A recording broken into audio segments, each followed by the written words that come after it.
Hey, you guys find Sasquatch scary, right? Bigfoot, he's pretty scary, right? Well, maybe not, but this movie Abominable from 2006 is actually pretty scary. Or well, it was scary when I first seen it when I was a kid. Now I think it's just a pretty good movie. It's a really well-made movie. It's got a lot of practical effects. The monster's actually pretty scary in it. There's some good jump scares. Normally I despise jump scares, but this movie makes them work.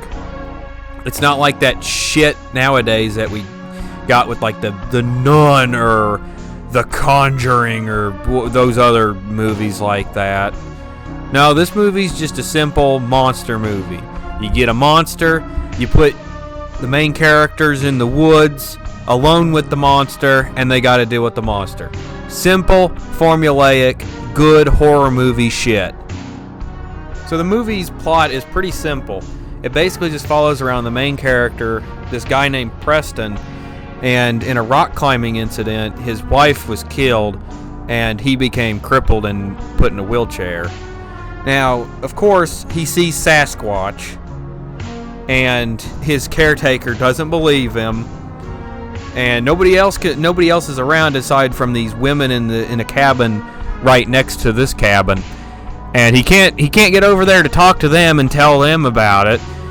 So of course it's kind of like Rear Window, except instead of a murderer, it's a big fucking hairy monster in the woods. Now there's a lot of heart and soul put into this movie, especially with the practical effects. There's no CGI in this movie, at least to my knowledge, and the monster itself isn't some giant CGI piece of horse shit. No, it's a guy in a suit, and that's pretty goddamn awesome. That's the way most horror movie monsters need to be. You don't see Jason running around to some giant CGI blob. No, he's a guy in a fucking hockey mask and overalls. And Sasquatch needs to be the same damn thing, minus the hockey mask and overalls. But the monster costume itself, if you watch the extras for the movie, they talk about the suit and just how much effort went into making it. It's crazy to see just how much effort went into making the face of the Abominable monster. Like in the helmet itself, there's a whole bunch of crazy circuitry and wiring and shit that they use these remote controls to move the eyes, the face, the eyebrows, and all that crazy shit to make the monster actually look like he's realistic, and it works really well. And did you know that Drew Struzan, the same guy who created the posters for the old Star Wars trilogy and Indiana Jones and Back to the Future posters, he made the cover art for this movie too. Just a little fun fact. By watching the behind the scenes feature of the movie, you can tell a lot of heart and soul went into making this movie, and it shows in the movie itself. While sure, the story is kind of simple and it's kind of schlocky sometimes, but hey, that's the way good old horror movies need to be. And this one's made with enough passion that it's actually really charming, and the monster's fucking scary.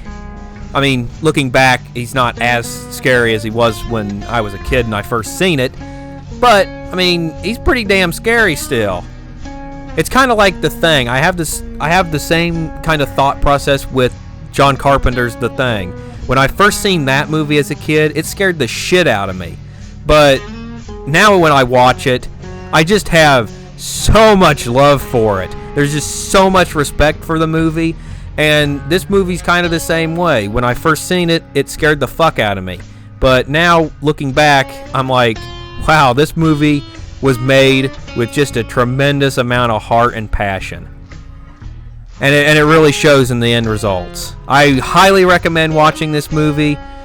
Watch it for Halloween. You know, you don't have to just watch the same old stuff like the Friday the 13th and the Nightmare on Elm Streets and all that other really good shit, but give this one a shot.